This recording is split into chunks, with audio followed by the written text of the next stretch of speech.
बॉलीवुड में जब करीना कपूर ने आंख खोली तो सिनेमा उनके लिए सपना नहीं, उनका एनवायरनमेंट था। कपूर सरनेम के साथ पैदा होना सिर्फ एक फैमिली आइडेंटिटी नहीं होती, वो एक इनविजिबल शील्ड होता है जो हर जगह काम आता है, चाहे कोई माने या ना माने। करीना ने खुद कई इंटरव्यूज में कहा है कि उनका घर ट्रेडिशनली एक्ट्रेसेस के खिलाफ था, लेकिन सच ये भी है कि जब उन्होंने एक्टिंग चूज की, इंडस्ट्री ने उन्हें आउटसाइडर की तरह ट्रीट नहीं किया। उनका डेब्यू ही डिस्कशन बन गया। पहली फिल्म, पहला फ्रेम और पहले ही दिन से एक image, confident, outspoken, unapologetic.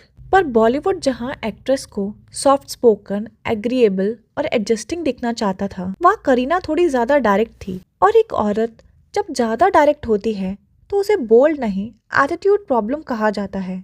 Early career में ही करीना के बारे में सेट से विस्पर्स आने लगे। Kareena doesn't compromise, Kareena knows her power, Kareena is difficult. पर पावर को समझने के लिए ये देखना जरूरी है कि बॉलीवुड में पावर होती क्या है। पावर होती है स्क्रिप्ट्स का पहले मिलना, फ्लॉप के बाद भी फिल्म मिलना, नैरेटिव को अपने फेवर में मोड़ देना। और करीना के पास ये पावर शुरू से थी। इसी बीच उनकी जिंदगी में आए Shahid Kapoor, young love, glamorous couple, media का फेवरेट कंटेंट। पर 2004 में जो हुआ उसने सिर्फ उनकी रिलेशनशिप को नहीं, उनके पब्लिक इमेज को भी परमानेंटली चेंज कर दिया। एमएमएस स्कैंडल एक प्राइवेट मोमेंट पूरे देश के लिए मोरालिटी डिबेट बन गया।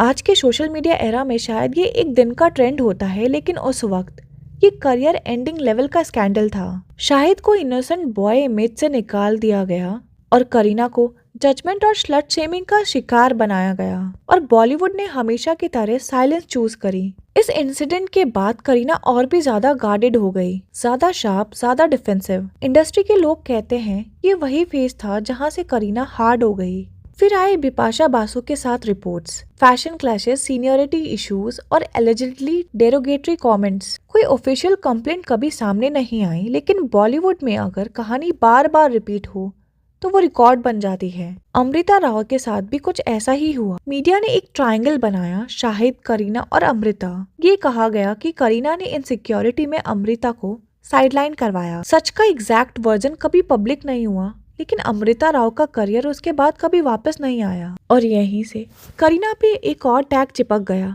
Power misuse. फिर आई जब वी मेट, एक फिल्म जो सिर्फ हिट नहीं थी, वो कल्चरल मेमोरी बन गई। गीत फ्री स्पिरिटेड, लवेबल, आइकॉनिक। पर आयरनी ये थी कि जब ऑडियंस गीत से प्यार कर रही थी, रियल लाइफ में करीना और शाहिद ऑलरेडी अलग हो चुके थे। रिपोर्ट्स के मुताबिक ब्रेकअप फिल्म के कंप्लीशन से सिर्फ कुछ दिन पहले हुआ। इस ब्रेकअप के रीजंस पर आज भी डिबेट होती है, चीटिंग एलिगेशंस, लाइफस्टाइल डिफरेंसेस और इमोशनल इनकम्पैटिबिलिटी। पर एक चीज क्लियर थी, ये सेपरेशन क्लीन नहीं था। और फिर करीना की लाइफ में आए Saif Ali Khan, older, mature, royal lineage से।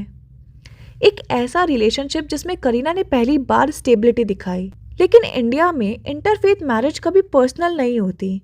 सैफ मुस्लिम, करीना हिंदू, और फिर सोशल मीडिया का जहर, लव जिहाद जैसे शब्द उनके नाम के साथ जोड़ दिए गए। कुर्बान पोस्टर कंट्रोवर्सी, तैमूर नाम पे आउटरीच, और हर बार करीना का वही रिस्पॉन्स, साइलेंस। साइलेंस जो कुछ लोगों को क्लासी लगता है और कुछ लोगों को एरोगेंट। मदरहुड के बाद भी करीना इंडस्ट्री से गायब नहीं हुई। ये भी एक प्रिविलेज था जो हर एक्ट्रेस को नहीं मिलता। काम कम हुआ पर स्टेटस कम नहीं हुआ। क्रिटिक्स पूछने लगे, करीना के पास पू और गीत के अलावा और है ही क्या? बॉक्स ऑफिस डोमिनेंस इनकंसिस्टेंट थी पर ब्रांड वैल्यू स्टेबल। इसका मतलब ये था कि इंडस्ट्री ने उन्हें कभी रिप्लेस नहीं किया। आज भी करीना कपूर बॉलीवुड के सबसे ज्यादा डिस्कस्ड एक्ट्रेस में से एक है। टैलेंट के लिए भी, एटीट्यूड के लिए भी, प्रिविलेज के लिए भी और कंट्रोवर्सीज के लिए भी। वो ना तो कम्प्लीटली इनोसेंट है, ना ही प्योर इविल। वो एक प्रोडक्ट है एक ऐसे सिस्टम का जहां पावर के साथ बैकलैश आता है और कॉन्फिडेंस को एरोगेंस समझा जाता है। क्योंकि करीना कपूर की कहानी सिर्फ एक्ट्रेस की कहानी नहीं है, ये बॉलीवुड के उस सिस्टम की कहानी है जहां पावर क्वाइटली काम करती है और अकाउंटेबिलिटी लाउडली मिसिंग होती है। सैफ अली खान के साथ शादी के बाद लोगों को लगा शायद करीना अब सेटल हो जाएगी, स्क्रीन से धीरे धीरे गायब हो जाएगी, जैसे बॉलीवुड की ज्यादातर एक्ट्रेसेस होती रहती हैं। पर करीना ने यहाँ भी इंडस्ट्री के पैटर्न को ब्रेक किया। शादी के बाद काम छोड़ना उनके प्लान में नहीं था। प्रेगनेंसी के बाद भी उन्होंने ओपनली कहा कि मदरहुड उनके आइडेंटिटी का रिप्लेसमेंट नहीं है। ये स्टेटमेंट प्रोग्रेसिव भी था और प्रोएक्टिव भी। प्रोग्रेसिव उन लोगों के लिए जो वुमेन को मल्टी डायमेंशनल दिखते हैं, प्रोएक्टिव उन लोगों के लिए जो एक्ट्रेसेस को एक्सपायरी डेट के साथ जज करते हैं। पर यहीं से एक और डिबेट शुरू हुई। क्या करीना को ये फ्रीडम इसलिए मिली क्योंकि वो करीना कपूर है? क्योंकि बॉलीवुड में काम करने वाली हर माँ को ये स्पेस नहीं मिलती। मदरहुड के बाद करीना का करियर स्लो हुआ लेकिन स्टेटस इंटैक्ट रहा। उनकी फिल्म्स चलती रही या नहीं, पर उनका प्रेजेंस कभी क्वेश्चन नहीं हुआ और यहीं से प्रिविलेज का एंगल और ज्यादा लाउड हो गया। ओटीटी के आने के बाद जब ऑडियंस का टेस्ट चेंज हो रहा था, करीना ने अपनी इमेज को सब रीपैकेज की। Less glamour, more real women narrative. Interviews में feminism, body positivity, age shaming के अगेंस्ट स्टेटमेंट्स। पर क्रिटिक्स ने यहाँ भी सवाल उठाया, क्या करीना का फेमिनिज्म सेलेक्टिव है? क्योंकि जब इंडस्ट्री में आउटसाइडर नेपोटिज्म पर बोलते हैं तो करीना का टोन अक्सर डिफेंसिव होता है। ऑडियंस को स्टार किड से प्रॉब्लम है तो उनकी फिल्म मत देखो, ये लाइन उनके साथ सालों तक चिपकी रही। लोगों ने इसे ऑनेस्टी कहा और कुछ लोगों ने इसे एरोगेंस। पर बॉलीवुड में टोन सब कुछ होता है और करीना का टोन हमेशा सॉफ्ट नहीं रहा। इसी बीच उनका पब्लिक इमेज दो एक्सट्रीम एंड्स पर डिवाइड हो चुका था। एक साइड पर वो लोग जो करीना को strong, independent, self made, in confidence मानते हैं और दूसरी साइड पर वो लोग जो उन्हें इंडस्ट्री के मोस्ट प्रोटेक्टेड प्रोडक्ट कहते हैं। और बीच में थी करीना खुद, जो ना एक्सप्लेन करना चाहती थी ना अपोलोजाइज।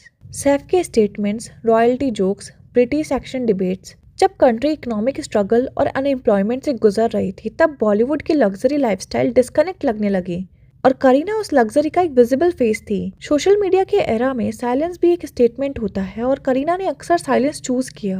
और फिर आया लाल सिंह चड्ढा बॉयकॉट फेस, एक फिल्म जिसमें करीना का रोल रिस्ट्रेन था, सीरियस था, पर फिल्म का पॉलिटिकल और सोशल बैकलेस सब कुछ खा गया। बॉयकॉट कॉल्स, ओल्ड स्टेटमेंट्स का रीसरफेसिंग और फिर एक बार करीना कपूर ट्रेंड पर थी नेगेटिव रीजन से। ये वही मोमेंट था जहां पब्लिक ने ये पूछना शुरू किया, क्या करीना अब ऑडियंस के साथ सिंक में है या वो अब भी इंडस्ट्री के कंफर्ट जोन में रहकर सब कुछ देख रही है? करीना कपूर एक लेसन भी है और वार्निंग भी। लेसन की कॉन्फिडेंस और सेल्फ बिलीफ आपको यहाँ तक ला सकता है। वार्निंग, जब आप पावर के साथ ग्रो करते हो तो एम्पैथी कभी कभी पीछे छूट जाती है। आज भी करीना जब स्क्रीन पर आती है लोग रिएक्ट करते हैं, लोग कोई ताली बजाता है, कोई आंख घुमाता है और बॉलीवुड में ये ही रियल स्टारडम होता है। करीना कपूर ना पूरी तरह क्लीन है ना पूरी तरह कंट्रोवर्शियल। वो एक ग्रे कैरेक्टर में, एक ग्रे इंडस्ट्री में है और शायद इसीलिए वो आज भी रेलेवेंट है, क्योंकि बॉलीवुड को संत नहीं चाहिए, कैरेक्टर चाहिए। और करीना कपूर चाहे जो भी हो फॉरगेटेबल नहीं हो सकती। आज करीना कपूर के पास ना वो हंगर है जो न्यू कमर्स के पास होता है, ना वो इनसिक्योरिटी जो फेडिंग स्टार्स को चेज करती है। और यही स्टेज सबसे ज्यादा डेंजरस होती है। बॉलीवुड एक ऐसी इंडस्ट्री है जहां टैलेंट से ज्यादा टाइमिंग और पोजीशनिंग काम करती है और करीना की पोजीशनिंग हमेशा परफेक्ट रही है।